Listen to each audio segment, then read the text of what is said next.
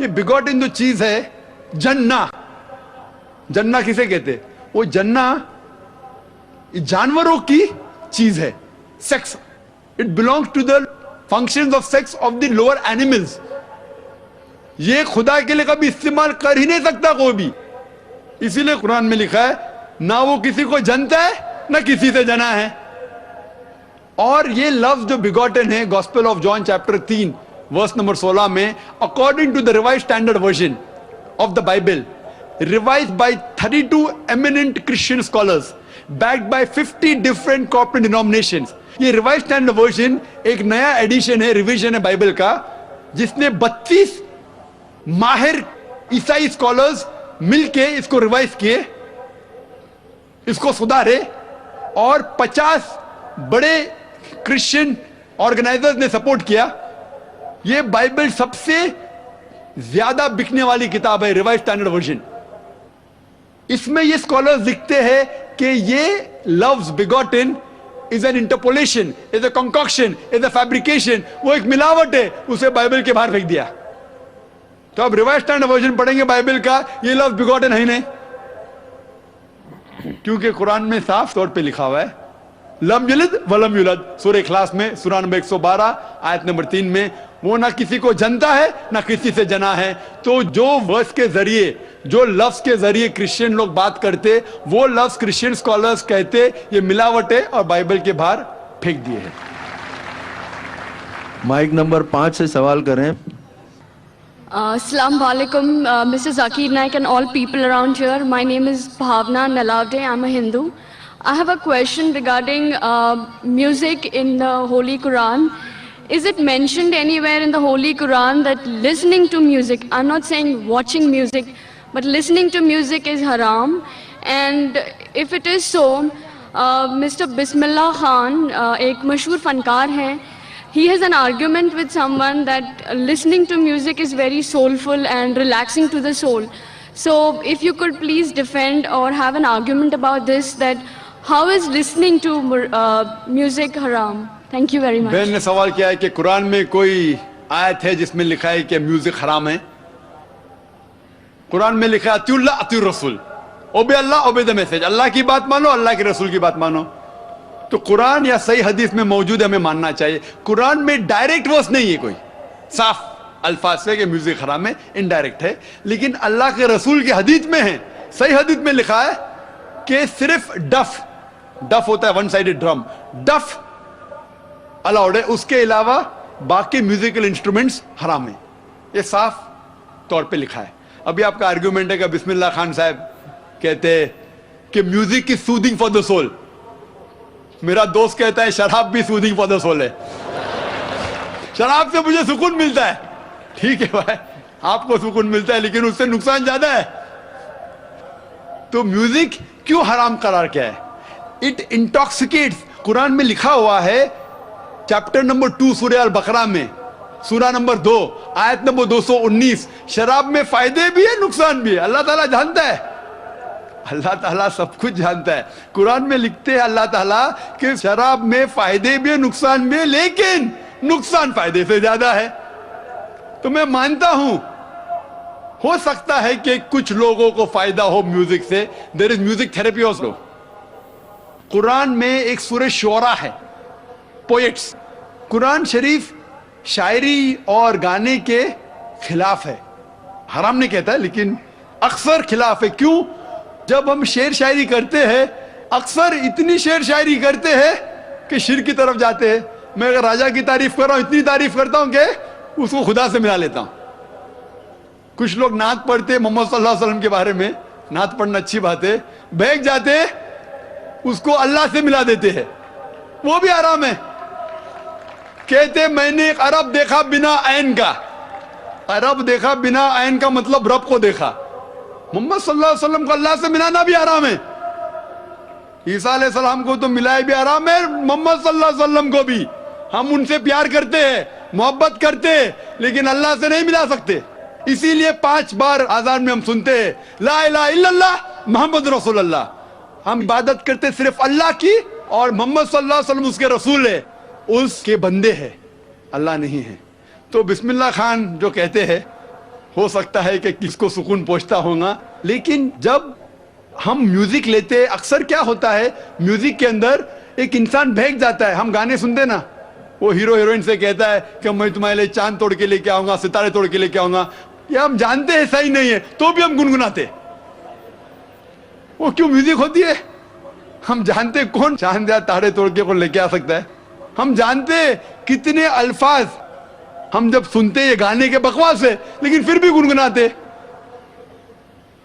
نہیں سننا چاہتے تو بھی سنتے. گھر کے باہر بونگا لگا ہے 1 2 3، کیا 1 2 3؟ نہیں سننا چاہتے پھر بھی سننا. تو میوزک میں کیا ہوتا ہے کہ میوزک کبھی کبھی من کو بہا لیتا ہے. صحیح کہہ رہے بسم اللہ صاحب. اتنا بہا لے جاتا ہے کہ شرک بھی کرتے تو ہم کہتے صحیح ہے، ہم اسلام سے دور جاتے پھر بھی اسے گنگناتے. اسی لیے اسلام میں میوزک جو آپ کو غلط جگہ پہ لے کے جاتا ہے، ڈف کے علاوہ باقی سب انسٹرومنٹس اسلام میں حرام ہیں. تو یہ تھی دوستو آج کی ویڈیو. اس میں ڈاکٹر ذاکر نائک سے سب سے پہلا سوال جو کیا گیا وہ ایک بھائی نے کیا کہ اسلام کے مطابق یہ دنیا مطلب کیسے، ورلڈ کریشن کیسے ہوئی، دنیا کیسے بنی. تو جس کا جواب ڈاکٹر ذاکر نائک نے صرف اسلام کے مطابق نہیں دیا، انہوں نے یہ بھی بتایا کہ یہ سائنس کیا کہتی ہے. مطلب سائنس نے کیا، کیونکہ سائنس تو انہوں نے کہا کہ ابھی تھوڑی دیر پہلے ایجاد ہوئی ہے، 100 سال 200 سال پہلے جو ہے وہ ایجاد ہوئی ہے. جنہوں نے ایجادات کی ہیں انہوں نے پتہ لگوایا ہے کہ جی ایک بہت بڑا دھماکہ ہوا تھا تو پھر گلیکسیز بن گئی اور دنیا یہ کریشن میں آ گئی. تو اس کا جواب ڈاکٹر ذاکر نائک نے کہا کہ اللہ تعالیٰ نے دنیا بنائی ہے، ان کو سارا کچھ پتہ تھا. انہوں نے مطلب 1400 سال پہلے، اس سے بھی مطلب 1,24,000 پیغمبر آئے، ان سے پہلے کی دنیا جو ہے وہ کریٹ کی ہوئی ہے. اور آخری پیغمبر پہ جا کے اور قرآن حضرت محمد صلی اللہ علیہ وسلم پہ جا کے جو ان پہ قرآن جو نازل کیا گیا، اس میں انہوں نے بتایا، اللہ تعالیٰ نے بتایا کہ ہم نے دنیا کو کیسے کریٹ کیا. ایک صورت ہے کہ میں خود سے ایڈ کر رہا ہوں، ڈاکٹر ذاکر نائک نے تو چلو اس کا حوالہ نہیں دیا، سورہ رحمان. اس میں اللہ تعالیٰ نے اپنی نعمتیں بہت زیادہ بتائی ہیں، ٹھیک ہے. اور اس کے علاوہ بھی جو ہے وہ انہوں نے بتایا ہوا ہے کہ ہم نے آسمان کو کیسے زمین سے الگ کیا.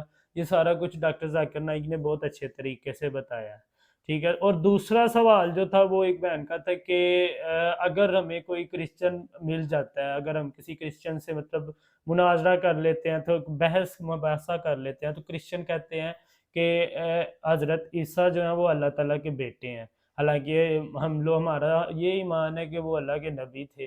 تو انہوں نے یہ پوچھا یہ تھا کہ ڈاکٹر ذاکر نائک سے کہ ہم ان کو کیسے جو ہے وہ سیٹسفائی کر سکتے ہیں، کیسے ایگری کروا سکتے ہیں ان کو کہ حضرت جو عیسیٰ ہیں وہ حضرت عیسیٰ علیہ السلام جو ہے وہ اللہ کے بیٹے نہیں تھے، ان کے نبی تھے. اس کا بھی انہوں نے بہت تفصیلاً جواب دی ہے کہ پہلے جو بائبل تھی، کچھ 100 سال پہلے کہہ لیں کہ جو بائبل تھی وہ پیور بائبل تھی، اور اب آ کے جو ہے وہ ان لوگوں نے اس میں بہت زیادہ تبدیلیاں کر دی ہوئی ہیں بائبل میں. انہوں نے یہ کہا کہ جو پہلے بائبل تھی اس میں جو ہے وہ لکھا ہوا تھا کہ حضرت محمد صلی اللہ علیہ وسلم آئیں گے، ایک آخری نبی آئے گا جو کہ لاسٹ نبی پیغمبر ہوگا، ٹھیک ہے. اور اس میں انہوں نے کہا کہ کہیں بھی نہیں تھا لکھا ہوا کہ حضرت عیسیٰ علیہ السلام جو ہے وہ خدا کے بیٹے ہیں.